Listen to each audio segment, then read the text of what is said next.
এবার সন্তান জন্ম দেওয়ার ঠিক আগে মেকআপ করছেন এক নারী। কারণ একটাই, বাচ্চার সাথে প্রথম সেলফিটা পারফেক্ট হতে হবে।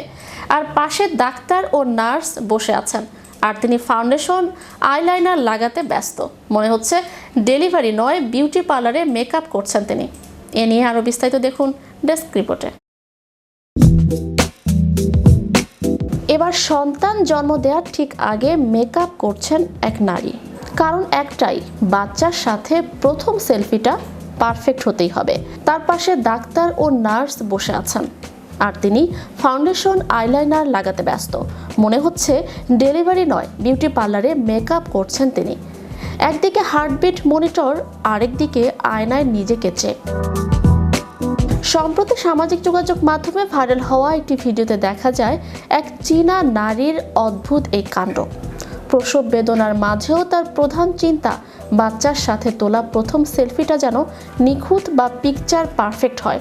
এই ঘটনাটি আধুনিক যুগে সোশ্যাল মিডিয়া অবসেশন বা মাতৃত্বের এক অদ্ভুত সংমিশ্রণকে সামনে নিয়ে এসেছে।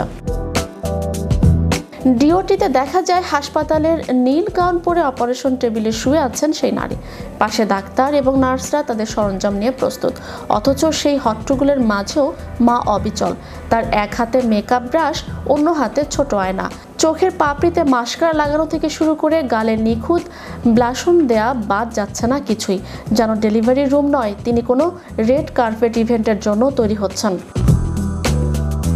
অনেকে এই ঘটনা দেখে হেসেছেন, আবার অনেকে হয়েছেন স্তম্ভিত। প্রশ্ন উঠেছে, যেখানে একটি অস্ত্রোপচার বা ডেলিভারি মানেই প্রচণ্ড শারীরিক ঝুঁকি আর মানসিক চাপ, সেখানে মেকআপের প্রয়োজনীয়তা কতটুকু? সেই মা অবশ্য তার অবস্থানে অনড়। তার যুক্তি স্পষ্ট, জীবনের এই বিশেষ মুহূর্তটি একবারই আসবে, আর সেই মুহূর্তের স্মৃতি যখন ফ্রেমবন্দি হবে, তখন আমাকে যেন বিধ্বস্ত না দেখায়। অর্থাৎ বাস্তবের ক্লান্তি বা ঘামের চেয়ে ডিজিটাল দুনিয়ার পারফেকশন তার কাছে অনেক বেশি মূল্যবান। বাচ্চার সাথে প্রথম সেলফিতে লাইক আর কমেন্টের সংখ্যা যেন প্রসবের কষ্টের চেয়েও বড় হয়ে দাঁড়িয়েছে। সোশ্যাল মিডিয়ায় একে বলছেন ডিজিটাল পারফেকশনিজম। বর্তমানে আমরা এমন এক সময় বাস করছি যেখানে মুহূর্তটি উপভোগ করার চেয়ে সেটি ক্যামেরা বন্দি করা বেশি জরুরি। ভিডিও শেষ পর্যন্ত জানা যায়নি বাচ্চা আগে পৃথিবীতে এসেছে নাকি মায়ের মেকআপ আগে শেষ হয়েছে।